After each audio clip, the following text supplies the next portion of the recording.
sesi diskusi kita pada sore hari ini mengangkat tema soal Pilkada DKI yang memang sedang menjadi pembicaraan ramai di publik dan juga di media.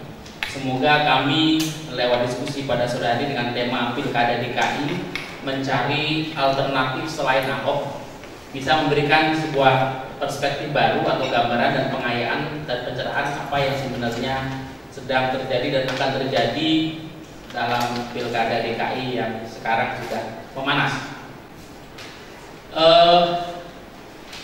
Sebagai pembuka diskusi, dari saya moderator merangkap komentator karena saya tuan rumah. Terima kasih di sini juga sebelum kita mulai kepada para narasumber, kepada Bang Andre Rangkuti dari Dika Armadani, terima kasih Bang sudah hadir.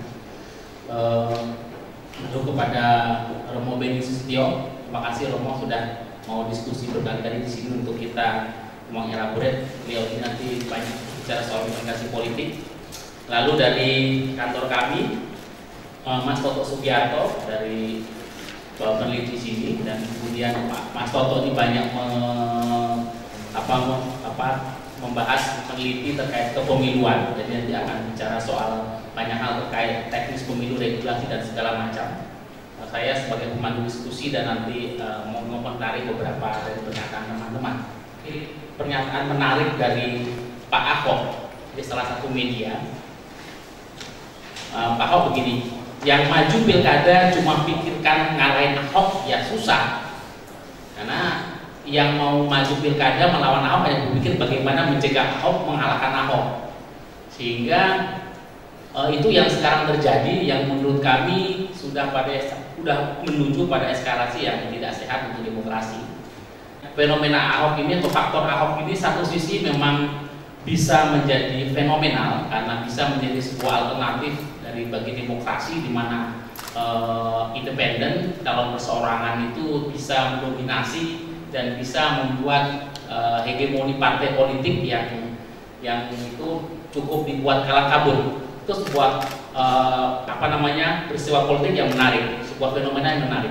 Tapi pada sisi lain kami melihat sebenarnya ada sebuah kecenderungan bisa jadi bumerang baru fenomena Ahok ini terhadap proses demokrasi kita yang fair dan sehat. Mengapa demikian? Seperti yang tadi dikutip dikatakan oleh Pak Ahok sendiri, bagaimana kita membangun Jakarta dengan visi baru, Jakarta baru seperti itu, program, tapi itu tidak dibicarakan, tapi yang dibicarakan ke publik adalah bagaimana bisa menjegal Ahok, mengalahkan Ahok. Jadi sebenarnya tidak konstruktif untuk demokrasi. Itu dari sisi katakanlah lawan Ahok. Tapi dari sisi Pak Ahok sendiri, jadi sebuah kecenderungan ketika Pak Ahok terlalu mendominasi katakanlah ruang publik dan kemudian terlalu, sekarang kan posisi Pak Ahok menjadi new media darling.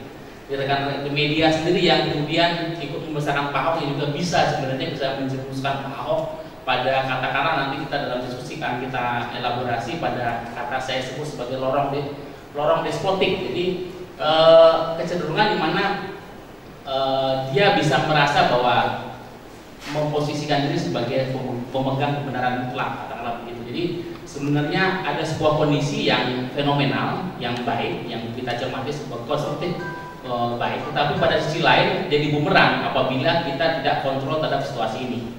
Saya mengambil judul Ahok, Parpol dan Demokrasi. Jadi bagaimana Ahok ini menjadi fenomenal, begitu kan? Dan apakah fenomena Ahok ini juga akan berdampak baik atau buruk bagi demokrasi, begitu ya? Selain tentu saja akan diawali dengan kira-kira pilihan dari sisi regulasi tadi, dari sisi undang-undang pilkada. Baik, kalau kita lihat kenapa apa kira-kira dibalik dari keputusan Ahok untuk maju di dalam calon perseorangan, kita bisa memaknainya pertama bahwa tampaknya ini suatu penolakan Ahok terhadap kepasrahan terhadap parpol, gitu. Kita ingat bahwa dari sisi Ahok meminta agar cepat misalnya partai itu meminang dia untuk mengusungnya begitu, tetapi karena berbagai alasan sampai deadline ditentukan parpol itu tidak mengusungnya gitu, dalam hal ini PDIP. Nah, maka kita bisa melihat bahwa ini adalah penolakan terhadap kepasrahan terhadap parpol gitu. Kedua adalah ini upaya untuk mencari kepastian bersama rakyat gitu. Rupanya teman Ahok itu berhasil meyakinkan Ahok bahwa melalui jalur perseorangan itulah maka Ahok bisa lebih pasti untuk bisa running kembali di dalam untuk bisa running di dalam Pilkada DKI 2017 begitu. Nah, tetapi ini juga adalah upaya untuk merebut momentum. Saya lihat karena Ahok itu besar, Ahok itu meledak justru setelah ini, gitu ya. Ahok itu besar, meledak justru setelah terjadi atau dipilihnya jalan perseorangan itu. Sebelum itu dia biasa aja, dia seorang gubernur, ya kan, yang kemungkinan akan diusung PDIP dan menjadi pesaing calon-calon yang waktu itu belum banyak muncul, memang, gitu ya. Tetapi setelah dia memutuskan untuk maju perseorangan, tiba-tiba Ahok itu membesar gitu, dan ditakuti, gitu ya, membesar dan ditakuti. Nah, kenapa bisa seperti itu? Pertama, dari sisi dipilihnya jalur perseorangan itu ada kesan bahwa dia diabaikan oleh parpol. Jadi entah sengaja entah tidak, sekarang tertempel pada diri Ahok bahwa dia diabaikan oleh parpol. Dan kesan itulah yang kemudian membuatnya menjadi baik, menjadi lebih baik, menjadi lebih besar. Dan ternyata setelah itu malah menjadi ditakuti bahkan oleh seluruh parpol, gitu ya. Ditambah lagi dengan diamnya PDIP, gitu. PDIP diam seolah-olah ya sudah, PDIP memang mengabaikannya, gitu. Artinya ini bukan seperti dijolimi, tidak, tetapi diabaikan. Nah, di sinilah dia mendapat simpati dari rakyat, dari publik, gitu. Ini kalau kita lihat sebagai strategi, mungkin bisa juga ini sebagai strategi untuk mencuri start, gitu ya. Dan ditambah lagi dibesarkan media. Ternyata langkah Ahok, pilihan Ahok itu kemudian dibesarkan media bahwa ini adalah ini fenomena baru, ini pilihan baru. Padahal sebetulnya calon perseorangan itu dari dulu sudah ada, dari pemilu Pilkada 2015 sudah ada ratusan calon. Meskipun tentu saja yang memenangi memang sedikit, hanya bisa dihitung jari lah di Pilkada 2015 itu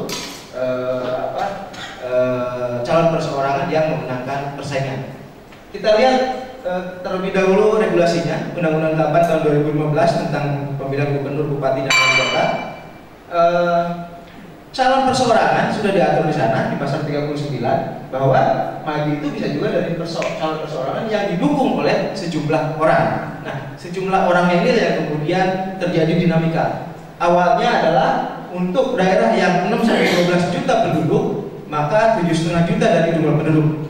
Tetapi kemudian itu direvisi oleh MK dengan tidak berdasarkan penduduk, tetapi berdasarkan daftar pemilih tetap.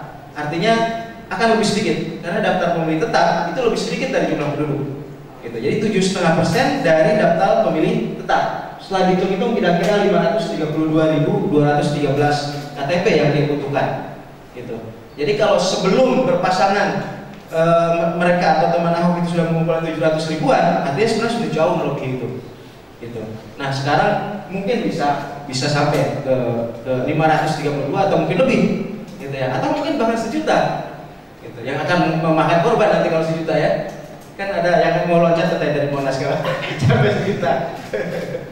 Itu kira-kira dari sisi undang-undang pilkada. Nah, dipilihnya jalur perseorangan ini bukannya tanpa resiko, penuh resiko justru. Gitu. Dan Ahok saya pikir tahu resikonya, ya. Pertama, KPU nanti akan melakukan verifikasi, baik verifikasi administratif ataupun verifikasi di lapangan. Nah, kalau itu bermasalah, otomatis itu akan dibatalkan. Ya. Kalau yang bermasalah besar dan kemudian yang tidak bermasalah menjadi di bawah 532.000 itu tadi, artinya gagal pencalonan Ahok, gitu ya. Bisa gagal kalau memang nanti KTP-nya ternyata bermasalah. Gitu. Mungkin tidak ada masalah dalam KTP, mungkin saja, karena dimungkinkan ada penyusup KTP yang sengaja diikutkan justru untuk menggagalkan. Gitu loh. Bisa saja itu terjadi dan itu tidak akan terdeteksi. Nanti tiba-tiba pas verifikasi lapangan, tiba-tiba orangnya nggak ada, tiba-tiba bermasalah dan lain sebagainya. Bukan orang Jakarta misalnya, dan lain sebagainya. Punya KTP ganda dan lain sebagainya. Nah itu bermasalah, ya. Dan kemudian dari pengalaman historis di Pilkada 2015, keterpilihan seseorang yang maju lewat jalur perseorangan itu sedikit. Yang jadi wali kota kalau nggak salah cuma ada 5, yang jadi bupati hanya 8 atau berapa gitu. Dari 526 kemarin, 256 yang kemarin yang pilkada. Gitu. Artinya sangat sedikit sekali. Kenapa demikian? Karena calon perseorangan itu relatif tidak memiliki mesin politik. Akan sangat sulit sekali melakukan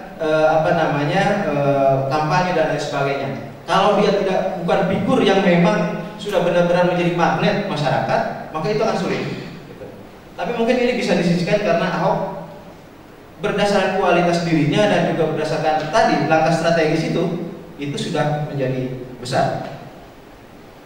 Nah, bagaimana parpol melihat ini, gitu ya? Melihat langkah Ahok. Kalau dari sisi parpol tentu kalau kita bandingkan dengan parpol gitu, langkah Ahok yang maju lewat jalur perseorangan ini merupakan antitesis terhadap sistem pencalonan lewat partai. Kenapa? Sistem pencalonan lewat partai itu sangat tersentralistis. Bahkan di Pilkada 2015, seorang calon yang misalnya nyalon katakanlah di Kabupaten Jayajaya, misalnya Kabupaten Jayapura misalnya, itu tetap harus mendapat rekomendasi dari pimpinan pusatnya, partainya harus ada tanda tangan pimpinan pusat. Jadi sangat sentralistis. Gitu. Nah, calon perseorangan ini antitesis dari itu. Dia tidak perlu, bahkan dia tidak perlu memang mendapatkan persetujuan dari manapun, gitu ya. Nah, kemudian parpol seharusnya melihat ini sebagai justru ajang penguatan parpol, gitu ya. Respon kemarin misalnya yang langsung direspon dengan isu deparpolisasi, itu kan respon yang salah sebenarnya. Respon yang justru menunjukkan kepanikan, respon yang justru menunjukkan bahwa parpol itu shock. Sebenarnya parpol itu menginginkan Ahok diusung oleh dia, dalam ini oleh PDIP, gitu ya. Nah, begitu Ahok kemudian memutuskan, maka PDIP tiba-tiba shock dan kemudian wah ini deparpolisasi. Padahal justru ini ya ajang untuk memperkuat partai, itu ajang untuk agar partai bisa menata mekanisme di internalnya, itu lebih demokratis dan lain sebagainya, agar bisa memunculkan calon yang mampu bersaing dengan Ahok, gitu. Yang mampu bersaing dengan Ahok, karena memang sekarang ini amat sangat sulit untuk bisa, kalau dilihat dari survei dan lain sebagainya ya, itu amat sulit untuk bisa mengalahkan Ahok sekarang ini. Entah 2, 3, 4 bulan atau setahun lagi di bulan Februari nanti, gitu ya. Kemudian, nah bagi publik, apa yang bisa dilihat makna bagi publik dari langkah Ahok maju sebagai calon perseorangan? Pertama, ini memunculkan kesadaran baru ya. Langkah Ahok ini memunculkan kesadaran baru di publik. Pertama, bahwa ternyata rakyat itu bisa, kalau bersatu, bisa mengajukan calon sendiri yang memang dianggap baik, yang memang dianggap lebih pas dibanding yang manut aja gitu, tinggal pilih yang disodorkan partai gitu. Ini meskipun calon perseorangan bukan hal baru, tetapi karena ini ada fenomena Ahok, maka mengemuka gitu. Ternyata rakyat itu bisa gitu ya, mengusung sendiri gitu. Dan itu dimungkinkan oleh demokrasi. Namun apakah ini baik atau buruk buat demokrasi? Nanti kita lihat. Nah, kemudian yang kedua adalah ini juga ajang bagi publik yang katakanlah sudah skeptis dengan partai untuk tetap bisa percaya pada demokrasi, karena masih ada pintu. Kalaulah partai misalnya tidak menawarkan tokoh-tokoh yang baik karena di seluruh partai sudah dipenuhi oleh oligarki, oleh nepotisme, oleh permainan uang, money politik dan sebagainya, maka masih ada pintu terbuka untuk rakyat untuk mencalonkan sendiri orang yang baik. Ahok menjadi contoh pertama gitu ya, saya kira. Kemudian, nah, ada satu hal yang harus diperhatikan dari munculnya calon perseorangan yang diikuti oleh gerakan-gerakan relawan, yang kemudian gerakan relawan ini ternyata tidak hanya Ahok, ternyata calon-calon lain pun ternyata ada relawannya. Entah itu by design, entah itu memang benar alamiah begitu, tetapi ternyata ada. Nah, ada yang harus kita tekankan pada munculnya relawan ini adalah transparansi.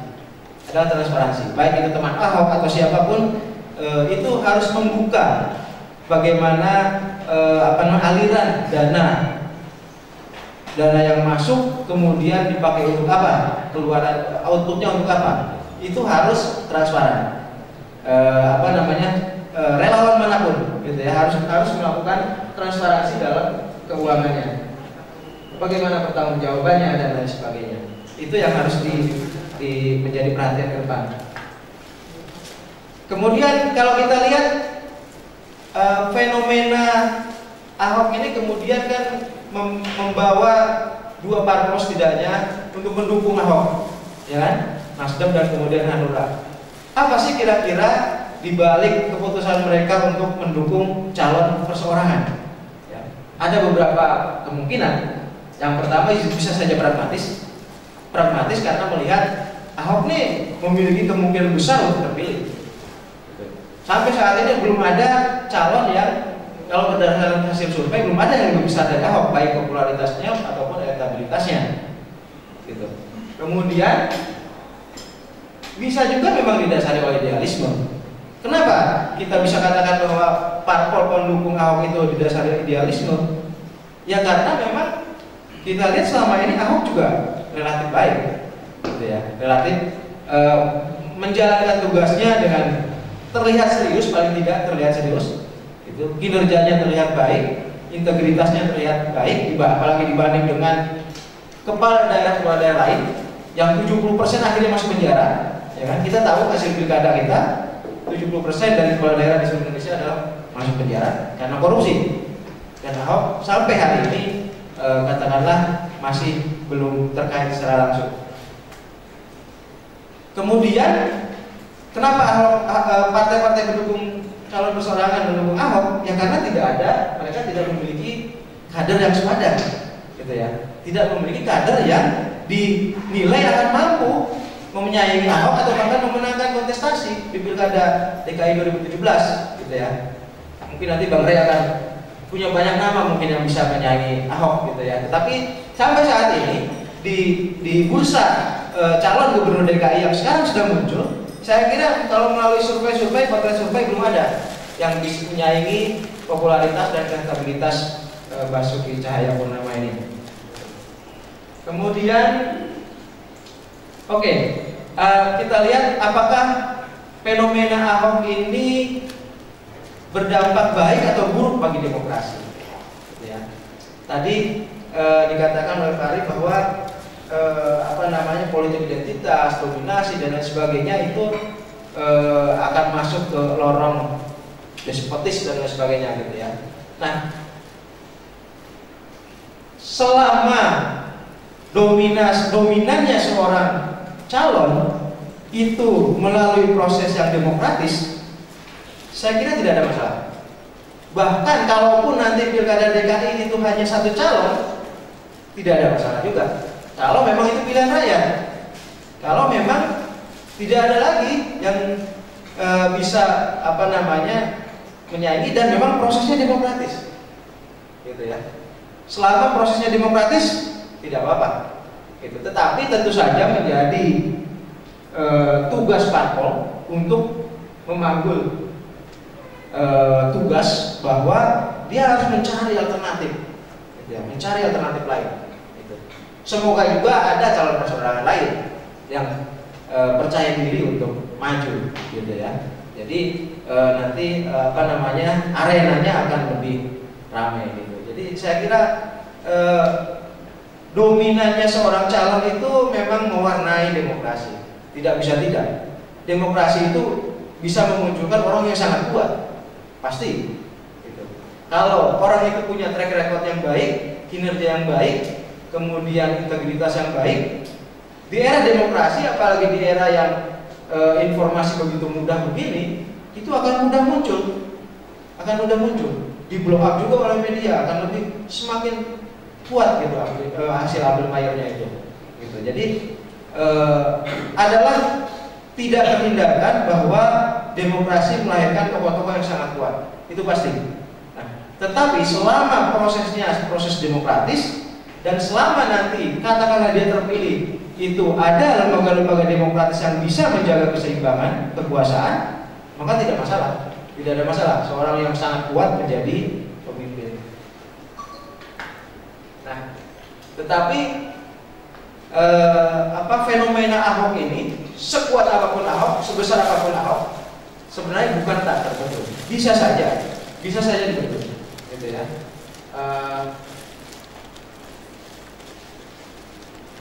Disinilah peran partai politik justru untuk mencari yang benar-benar bisa, tokoh yang benar-benar bisa menyaingi itu, baik di internal atau di eksternal partai politik. Ahok memang kuat sekarang ini karena kinerjanya, karena integritasnya, karena pemihakannya kepada rakyat, karena terlihat paling tidak terlihat nanti tulus dalam bekerja dan lain sebagainya. Ya memang sudah punya track record yang baik. Karena itu memang beberapa partai sudah terdorong untuk mendukung dia gitu. Nah, tetapi bukan tak mungkin dibendung, pasti bisa dibendung, gitu ya. Dengan tentu saja pesaing yang bisa yang sepadan, yang bisa menyaingi Ahok. Gitu. Saya kira waktu beberapa bulan ini sampai akhir Agustus tentu merupakan waktu yang cukup lama bagi partai politik ataupun bagi pihak-pihak yang ingin mencalonkan diri untuk benar-benar mempersiapkan diri, dan itu bisa, saya yakin bisa. Jadi fenomena Ahok itu baik saja buat demokrasi, tetapi fenomena Ahok juga merupakan fenomena yang masih terbuka, bukan tertutup. Jadi belum tertutup bagi calon-calon lain untuk muncul. Saya catat, saya highlight dari pernyataan Mas Toto tadi yang menarik adalah Ahok tidak tak terbendung. Itu yang menarik, yang sebenarnya mari kita buka pada diskusi kita pada sore hari ini. Ahok tidak tak terbendung, Ahok bukan tak terbendung, karena masih ada waktu yang cukup. Bukan berarti bukan berarti kita meragukan kemampuan dan kinerja Ahok selama ini. Semua mengafirmasi bahwa Ahok proven sebagai pemimpin kepala daerah yang baik. Tetapi kondisinya adalah sampai hari ini tuh fenomena Ahok adalah menarik karena dia sudah sampai membelah masyarakat pada pilihan Ahok dan bukan Ahok. Mirip seperti Pilpres 2014, lo milih A atau milih B. Jadi pembelahan diametral ini yang sudah mengarah kepada wacana politik identitas yang mulai tidak sehat. Itu yang sebabnya apa? Memang satu sisi memang tadi Pak Toto sudah menggarisbawahi bahwa ada oligarki partai berhadapan dengannya. Sebenarnya fenomena teman Ahok ini saya menyebutnya relawan teman Ahok ini sebenarnya saya sebutnya sebagai ledakan partisipasi. Bagaimana ketika ada permasalahan bobrok di partai politik yang oligarki partai berhadapan dengan kesadaran publik baru masyarakat yang kemudian terjadi explosion of participation. Jadi ledakan partisipasi, mereka menggalang kekuatan sendiri dalam bentuk pengumpulan KTP segala macam untuk melawan sebenarnya kemapanan politik yang ada. Itu yang menarik.